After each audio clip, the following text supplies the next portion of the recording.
We are live. Happy Friday. Happy Friday. Thank you, everybody, for being here. We have Robin Merkel. I have been very excited and looking forward to this talk today. So thank you so much, my friend, for being here. Thanks for having me, my fellow classmate.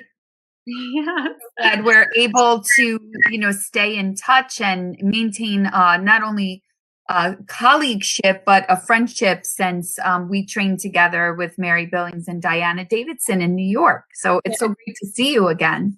Yes, and what an amazing group we had.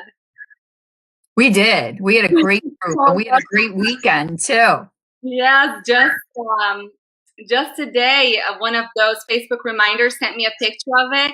And I was looking at everybody there. Oh my gosh, I'm still in touch with so many of those women. They're all fabulous. So yes.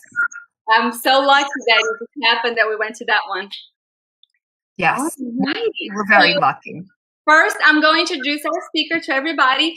And just to remind everyone, if you would like us to read your name, you can just type your name. We can see on Facebook, you guys can see each other. And later we'll be able to see your name. But right now, in the platform that we have, you just have Facebook user. So happy Friday. Somebody's very excited. I'm not sure who this is, but we have some viewers. Thank you guys so much for being here.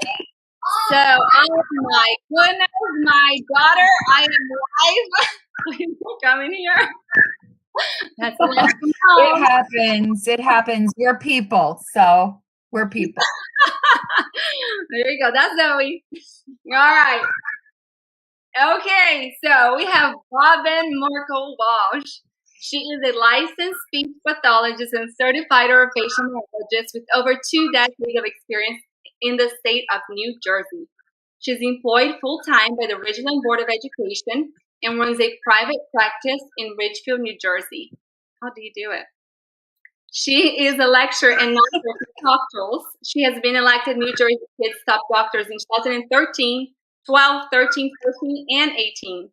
Robin received both her undergraduate and graduate degrees from Montclair State University, where she was later invited to be an adjunct and clinical professor. She also taught classes at Bergen Community College and is a former clinical site coordinator for Seton Hall University.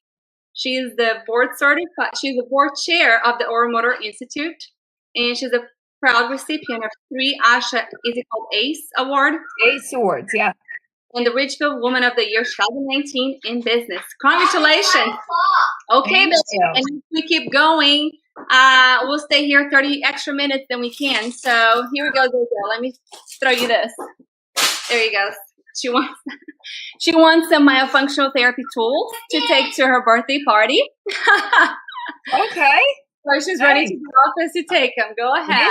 It is fun. Yes. Sorry, I am live right now. I can talk, y'all. No, but thank you. I am so sorry. You guys get out of here. All right. Well, thank you, Robin, for being here. Let's introduce our topic. We want to focus today on the differences in feeding therapy and myofunctional therapy. In your latest research article, which I posted that in our Airway Circle group, you stated that OMDs, or facial myofunctional disorders, should certainly be treated in infants, young children, and individuals with special needs, according to the methods of the pediatric feeding specialist. Please explain to our viewers what orofacial myofunctional disorder treatment is like in young children, and who's the best specialist to treat patients younger than 5 years old. Okay, thanks. That's a great question. And this topic has been a passion of mine for about the past 4 years. When I've had quite an evolution in my career in terms of caseloads. So when I first started, I was working a lot with quote unquote neurotypical school age children. And I was doing a lot of myofunctional therapy. But I was also, trained by Sarah Rosenfeld Johnson and Pam Marshala and Diane Barr and a lot of feeding specialists in speech pathology. and I could really, see the overlap. But I very quickly learned early on that, when you're working with the 0 to 5 population, and I kind of delineate it for Renata 0 to 4, and 5 and up, and then special diagnoses or children with special needs or even adults with special needs in that 0 to 4-year-old group. And the reason being is that at that age, the true essence of myofunctional therapy, which, as you know, is a COM, includes self-monitoring and volitional execution of a motor task, right? So when you look at the difference, for example, if you come to a talk tools class and you learn about oral placement therapy, we're using a lot of oral sensory tools. Like we have the Sensi tool, for example, and if we want to get tongue lateralization, we can't say to a 1-year-old, lateralize your tongue, right? Or move your tongue to the side. So we use vibration, we use these tools to provide stimulation, to facilitate a motor skill. Whereas myofunctional therapy is very volitional, where we'll say your jaw is still, like I wrote the SMILE program, it's a myofunctional program. It's all directions that you're given to the patient. And I think what has really gotten confusing is that this notion of if you have an oral facial myofunctional disorder, you need oral facial myofunctional therapy. And what has really sparked this, in my opinion, is the increased awareness of tongue tie or TOTS, tethered oral tissue. Mm-hmm. And yes, a baby can have tongue tie. It's a congenital anomaly. We don't ignore the tongue tie. A 1-year-old can be drinking through a straw with the tongue protruded and suckling and not using age-appropriate skills for the toddler years. But are we going to be able to do the traditional myofunctional therapy? And if I can rewind a minute, a little bit about my background, when I first started taking courses and going to IAOM conventions in the late 90s, early 2000s, they didn't even do myofunctional therapy with anyone under the age of 8. Wow. Was, what we were taught. You have to know the why of the program. Dr. Bob Mason, Sandra Holtzman, the Zimmermans, they used to teach us this. And it was all about volitional swallowing, volitional oral resting posture. And then in my other part of my world, in my feeding, in my speech pathology world, I was learning from the masters, Pam and Sarah and Lori and Diane and Melanie and Nina, and all these great feeding specialists, that what we do in the early years is that we mitigate, we prevent, we facilitate. So I think when one of the divides is when you have that separation, RDH versus SLP, or OT versus RDH, or SLPs and SLPs that are only doing myofunctional and they've never been trained in feeding. When that happens, you don't understand the continuum across the lifespan, right? Mm-hmm. So that 0 to 4 population, first and foremost, most critical, if a baby is born with an oral facial myofunctional disorder, what does that look like in infancy? It could be low tone, airway obstruction, tethered oral tissue. Those would be your 3, right? The trifecta. And they often occur together. So when we get that, what do we need? We need a lactation specialist. We need an IBCLC. Why? Because breastfeeding is one of the healthiest things for the oral facial complex. Linda D'Onofrio teaches us this. Catherine Watson-Jenna teaches us this. Brian Palmer teaches this. Kevin Boyd teaches this. So it's not in one field. You have lactation, dentistry, ENTs, speech pathologists, PTs, OTs, all agreeing that breastfeeding is very critical, okay? Now, not all women can breastfeed for various reasons. It can be they need to be on a special medication. They may have, something wrong medically with the breast. The baby may have such significant allergies that they can't isolate what's in the diet that's triggering GI issues, right? And that's why we have OTs and SLPs who can be feeding specialists, and a lot of SLPs and OTs. We have a lot of SLPs, OTs, and PTs alike that are very interested in infant feeding and work with newborns and the NICU, alongside with IBCLCs and the physicians and the nurses. So this increased awareness, it's great. This is what I've wanted my whole career, for people to understand what we do, to be interested in oral motor, to recognize tongue tie and how it affects people across the lifespan. However, it is important to recognize that not everybody's trained to work with babies. And if you look at the traditional myofunctional training, that IAOM course, we sat in it together, right? We spent the weekend together. Did we learn about infant function? No, that's not traditional myofunctional training. So where you're going to learn about that 0 to 3 oral motor development, that's what speech pathologists are studying. That's what IBCLCs are studying. And that's what OTs are studying. And I'm happy to see that RDHs and PTs as well are really starting to look at, what are the red flags. Certainly RDHs are doing early infant healthcare screenings, right? And you could be very paramount in seeing, wait, something is wrong here, and we got to get this child to a specialist. And PTs are often working in 0 to 3 in early intervention.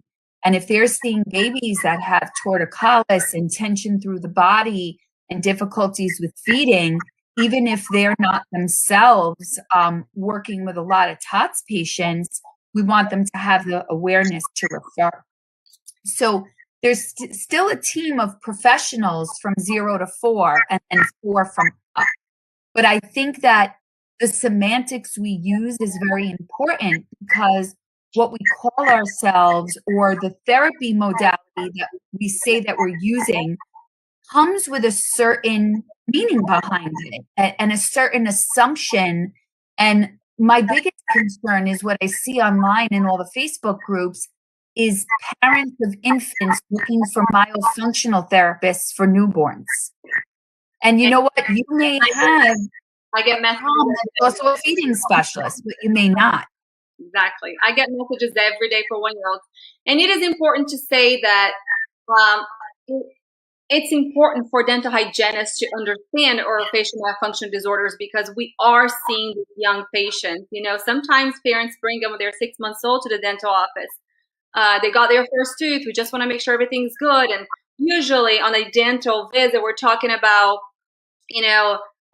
pacifier or finger sucking, thumb sucking, or how to properly clean their teeth. Let's start talking about these things now.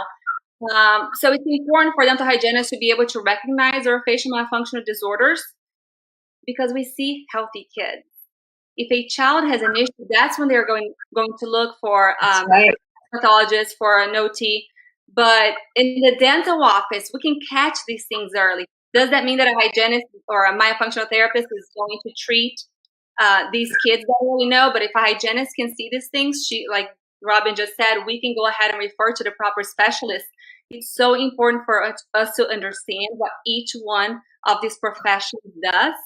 And yes. When should I refer to for speech? When should I refer to an OT? When should I send this patient to an ENT? I need to know that. So that's why it's so important for us to have a team wherever you live. Go visit an IBCLC. Go visit your local dentist, NT orthodontist, and build a team and share with each other, because it's so important for us to know what each one of those specialties there so we can help each other out to Yes. get a prognosis And of that patient. That's such an amazing point, because you're seeing, you, as a dental hygienist, and you're getting to get in the mouth of a baby or a child that the parent may not even realize that something is wrong. So many, I'll tell you, being a school-based speech pathologist for 26 years, Yeah. so many parents fill out on the intake or the case history form, does your child have feeding issues? No.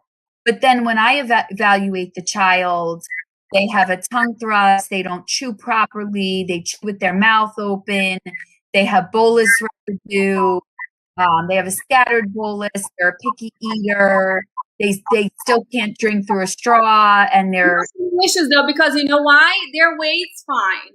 They're reaching other systems. So they don't know that there's a feeding problem, because they think of feeding, yeah, he eats and gains weight. Mm-hmm.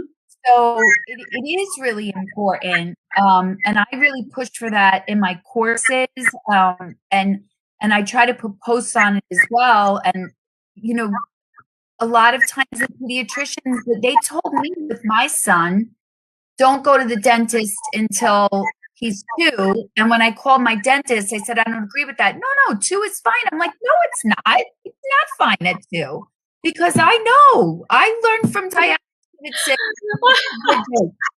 I'm supposed to go, or my son was older by then, but I'm just saying that we have a lot of knowledgeable people that we know that's not so. And it's the same with the American Academy of Pediatrics putting out position statements that it's fine to have a pacifier or suck your thumb till you're 2-3 years old. I mean, the damage is already, and that's a perfect example, right? Because in orofacial myofunctional therapy, what are one of the things we both do as an RDH, as an SLP, as scope of practice? Habit elimination, right?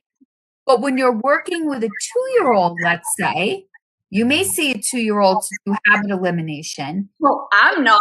But I refer that to you. Yeah, but some RDHs are seeing, children this young. Things vary by state and their training, but I'm seeing more and more of this. But to me, that when kids are that young, they can't participate in a formal myofunctional therapy habit elimination program, right? So what do I come in and do as a speech pathologist and an oral motor specialist? Well, I'm going to look at first, why are they sucking? And of course, so to be a high palate, a tongue tie, low tone. Exactly. So whenever they have these habits, there's something else going on. So it's a symptom. It's a symptom, right? So I'm going to address the medical, and then I'm going to work on oral sensory motor function, making sure, making sure that I am addressing, are the oral motor milestones in the 0 to 3 milestones? Because if I don't help remediate it at 0 to 3, they're probably still going to end up with some myofunctional issues and orthodontic issues along the line. But I can certainly prevent it from being really significant and severe. And that's why I have, I've taught, and we've turned it into e-learning, oral facial myofunctional disorders in 0 to 3 population, because it's more based on those oral motor norms. And what are we doing? We're doing myofascial release. We're doing Beckman oral motor. A big part of our work in 0 to 3 is jaw work and mastication. Lori Overland developed a chewing hierarchy. It's been tried and true for about 30 years. We work on that integration of the cheek muscles, the chewing, the breaking down of the food, the integration of what the tongue is supposed to be doing. We work on that strength and stability. We work on phonatory control. We're very interested in making sure all of these milestones, including the jaw tongue hierarchy of dissociation that was developed by Sarah Rosenfeld Johnson.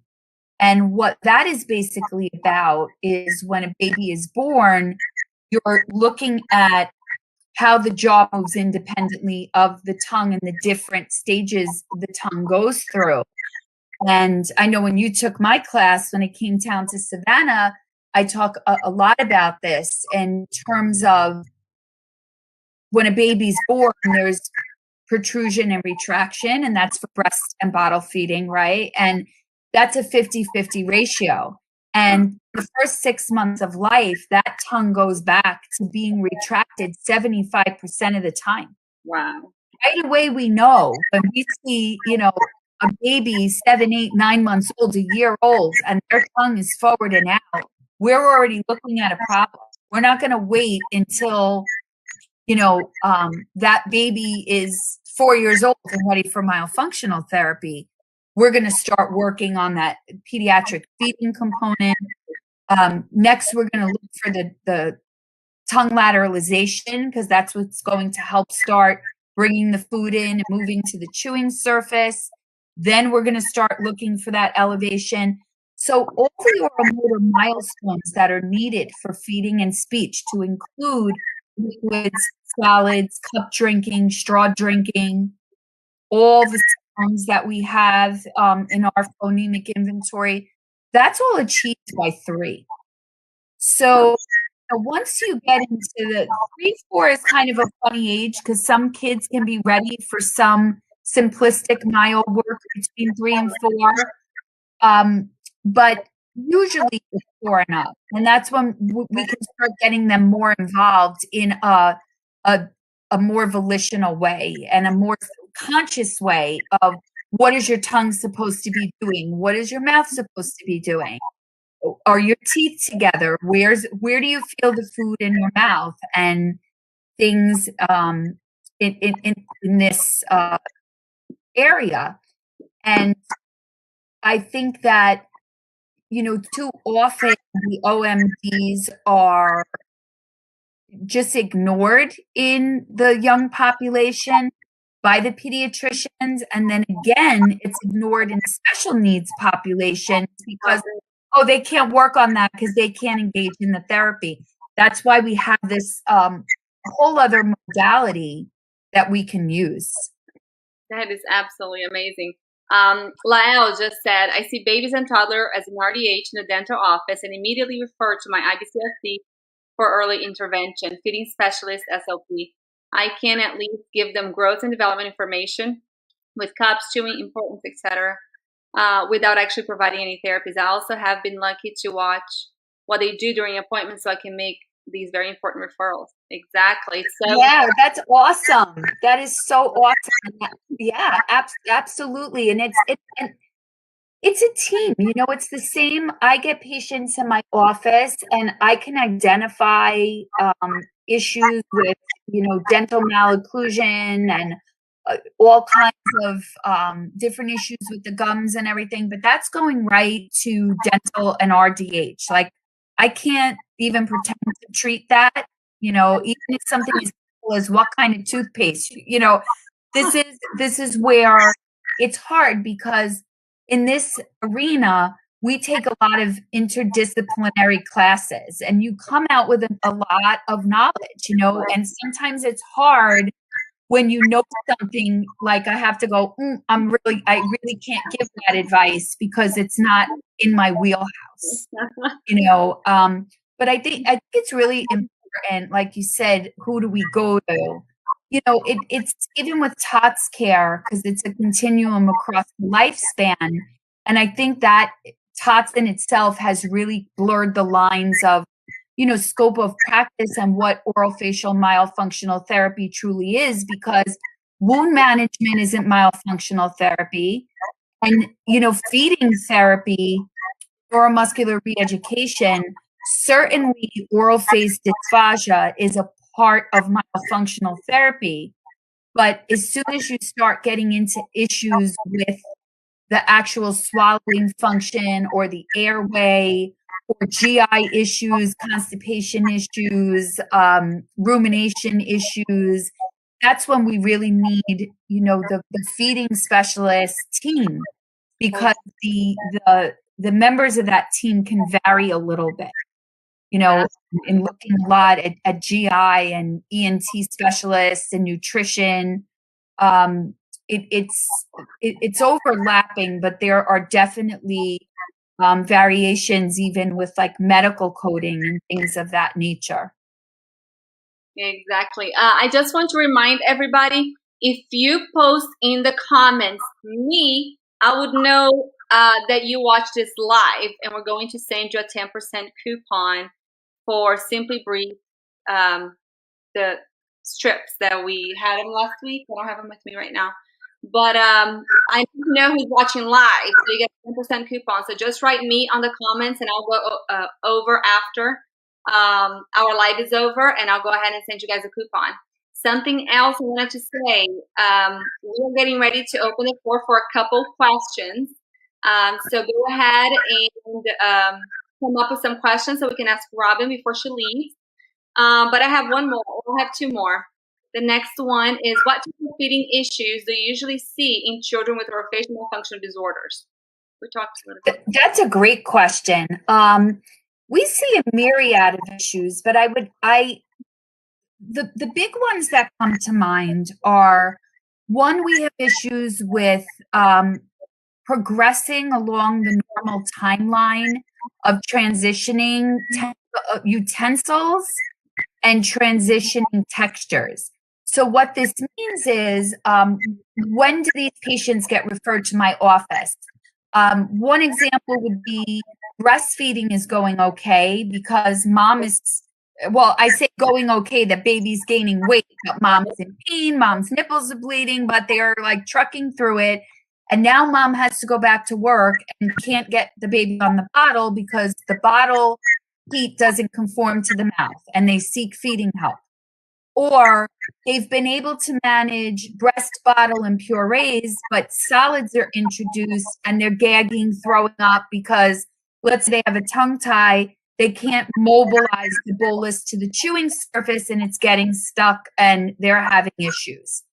As these problems manifest, we see issues with self-limited diets and picky eating habits, where we have to use a sensory motor approach or something like an SOS approach to feeding, where we're combining sensory motor integration within a behavioral model to explore food choices, to strive for adequate nutrition.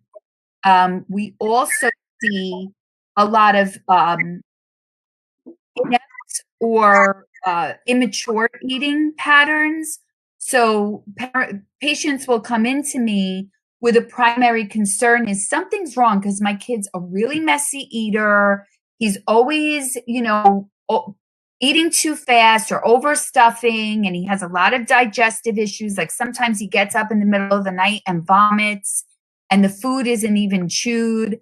And then I'm discovering that, there's a very high palate, or there's issues with the dentition and or tethered oral tissue.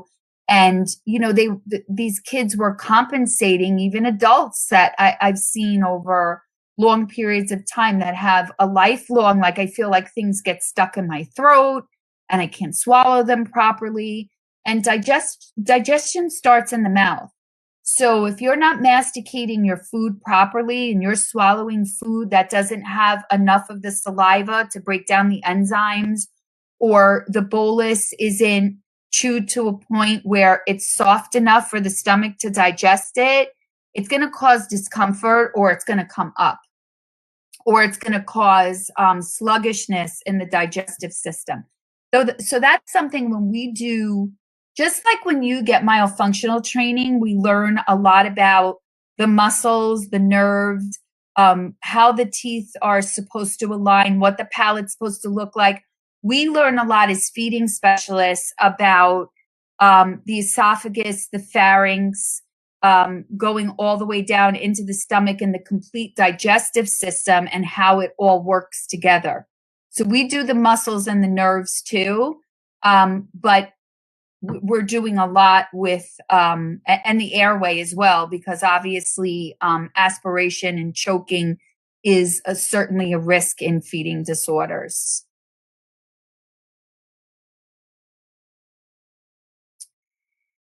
Do you want to read some of these? How do we unmute, Renata?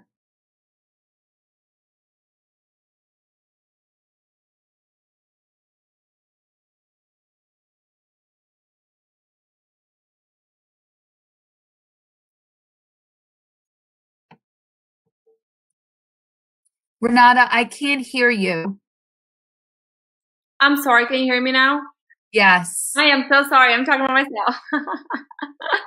So we do have one question over here. It says, how do we know what courses a therapist has taken? Is there a database, or what credentials are recommended? This is a phenomenal question, and one that I'm also passionate about. Mary Billings and I just did a webinar, and we were talking about this for a good length of time.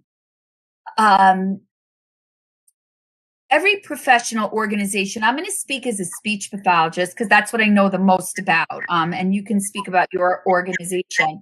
But as a speech pathologist, we have a national organization called ASHA, the American Speech Language and Hearing Association, and they credential us, okay? And credentialing bodies really have a stringent set of rules to adhere to that's actually in place by the federal government. So when you're credentialed in something, it usually means that you've had to complete a certain amount of coursework, you've had to be evaluated, and it's sort of like a matriculation. And you also have to maintain continuing education after that, right? And then the organization that credentials you, they have to have a board. They have to have a non-biased board that's meeting, that's developing ethics, that's developing what your scope is. So ASHA gives us our certificate of clinical competence. And then to be able to practice, that's not enough, because we have to be licensed in the state where we practice. And that licensing board is who regulates us.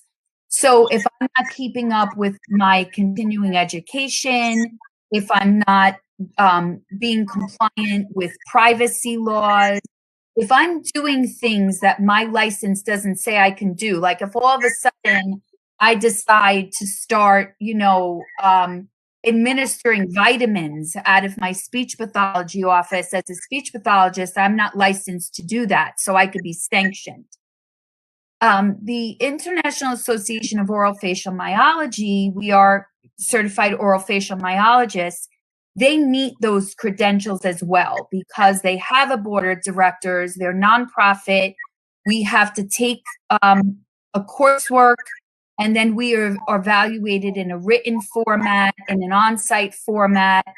And once we receive our certification, we have to continue with taking coursework and earning those hours. And we also have to abide by the bylaws or the ethical obligations of the organization.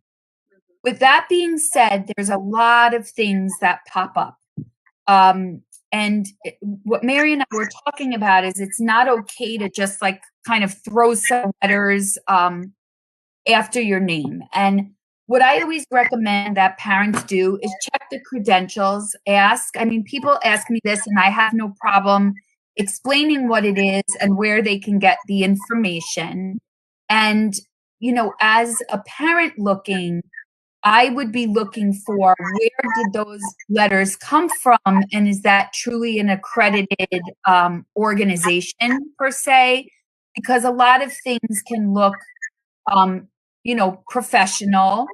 And it's tricky because orofacial myofunctional therapy is in its own separate profession. It's a treatment modality. And right now, only RDHs and SLPs, speech pathologists, and registered dental hygienists have this formally listed in their national scope of practice.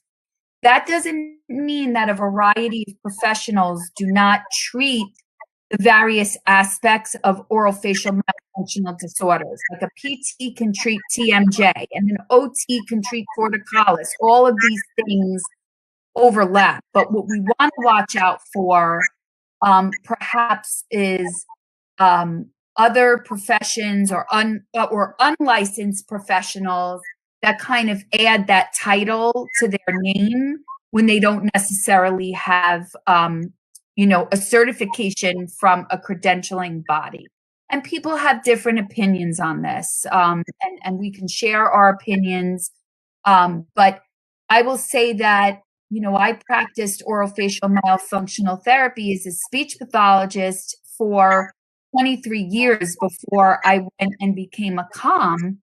I didn't need a COM per se because I had a lot of training.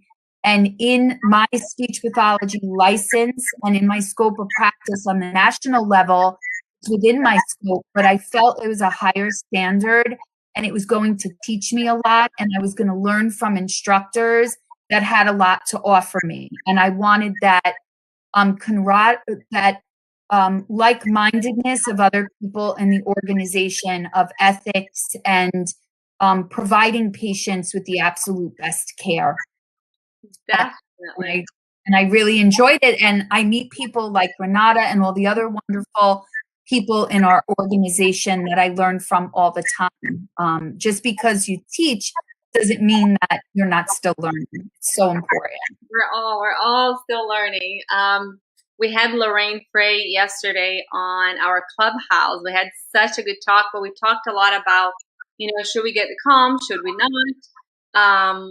And my sense is I had no idea how much I was going to learn with that written exam.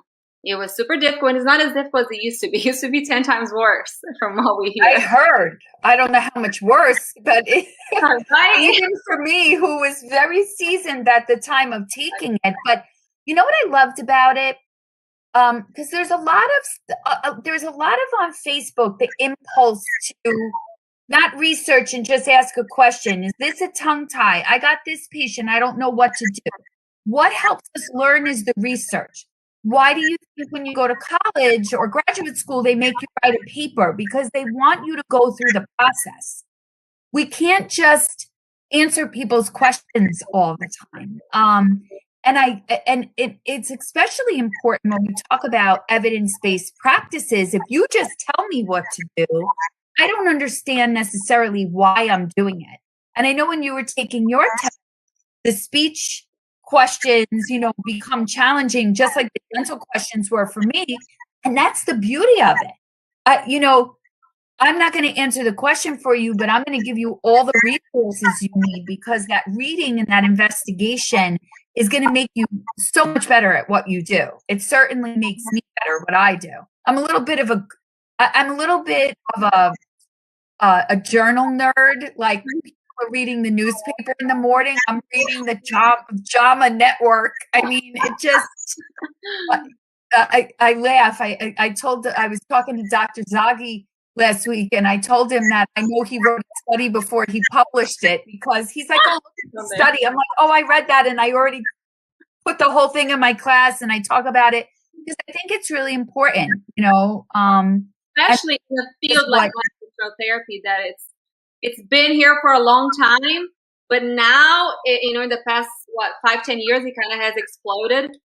So the more professionals that are getting involved, the more professionals and parents that are asking about this, the more research we do need in this field to keep doing what we're doing. Right. And it's important because, and it goes back to the original questions that you wanted to ask me. What's the difference between feeding and myofunctional therapy? And that's why I finally said, you know what? It's not enough anymore to talk about it on Facebook, to put it in a blog. I'm going to really have to sit down and do a systemic literature review to show, hey guys, look, I get it. We're seeing issues in young children. But guess what? We've been treating this. This has been around since like the 1900s. This has never been ignored. we don't want to rebrand things. We don't want to have something that's already established and call it a new name. We want to learn from each other and the whys and what the research is saying. And you're not going to find studies anywhere on myofunctional therapy with infants because it doesn't exist. You know, what you're going to find is how craniofacial anomalies and disruptions to the oral facial complex can impact newborns all the way through their toddler years, and what's going to manifest if we don't take care of it. So it's important to delineate this is diagnosis and these are treatment modalities. Perfect. I know that we are getting close to our time. We are going to cut a little bit shorter today, guys. But does anybody have any questions? And I know that we have a little bit of a delay, so they're not going to listen to what I'm saying until a couple minutes from now. Okay, so we'll wait. If we have one last question, just let us know. You can post it in the comments. We'll bring it up. And while we're waiting, I'll go ahead and tell you guys about our next week. We have Clubhouse every Tuesday and Thursday at 8 p.m. Eastern Standard Time. On Tuesday, we have all the ladies that were talking about gut health come back. These are fantastic women who are professionals in their industries and were teaching us everything about gut health. On Thursday, I do not want to say who's coming on Thursday, but it's somebody. It's actually two different people from Australia. You guys can take your guesses. And then on Friday, we have another speech pathologist who also does breastfeeding. I'm not going to say who it is. You guys can send me a DM if you'd like to guess who the speaker is for a prize. And I know, so I'm not allowed to say anything. I know, you didn't say it. I mean, I just gave it away, so come on. You guys got to know who it is now. If you guys are not part of our Facebook group, it's a private group. We try to keep it mostly professional. Airway Circle. You got to answer the questions, and please join us. Over there, we post the clubhouses and the Facebook lives, and we post research articles, and we talk and we laugh. And it has become a really fun, cool community. I mean, we have amazing people in the industry ask questions, and we're also looking for referrals. You know, oh, I need somebody in this place. Does anybody know a professional, an ENT, an orthodontist, a myofunctional therapist in the city? And everybody's been super, super helpful over there. All right, last question, guys. Robin, if you had to pick one course to learn more in this space, what would you pick? Well, we need to tell us about your course. Let's just talk about your course. How about that? Well, listen, I love teaching, but I learned my foundation from the real masters, right? So, it would help to know when you talk about this space, are you talking about feeding therapy or myofunctional therapy? I'm not sure either. Because I will say this, I think every good therapist, whether it's an OT or SLP doing feeding, or an RDH who is going on their path to do myofunctional therapy, I think everyone needs a solid 0 to 3 mouth development course, because if you don't know normal, how can you recognize abnormal? So not because she's one of my good friends, but because she was one of my first mentors, and I will still say to this day, the best CE course that I've ever taken is a sensory motor approach to feeding by Lori Overland. It's just brilliant. It helps you understand normal mouth development, motor planning, how it's related to feeding and speech, how the sensory system impacts your motor system. And Lori is coming from the background of speech pathology, but she's also neurodevelopmental training certified. She also is a certified lactation counselor, and soon she will be an IBCLC. Oh my Lord. So, whether you're a hygienist that wants to be able to recognize problems to refer out, or you're an SLP or an OT or a PT. To me, it's a core foundation. It should be in graduate school or undergraduate school from everybody. That is amazing. Can you tell us before you go? I cut you off. Go ahead. No, go ahead. It's fine.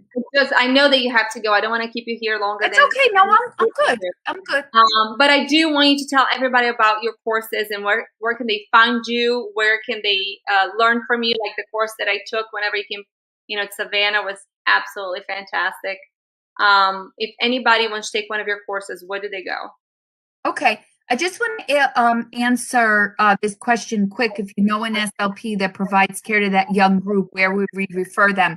That would be Lori Overland's training. Another great training for them would be Diane Barr, who's also wonderful, and Nina Johansson's AEIOU approach to feeding.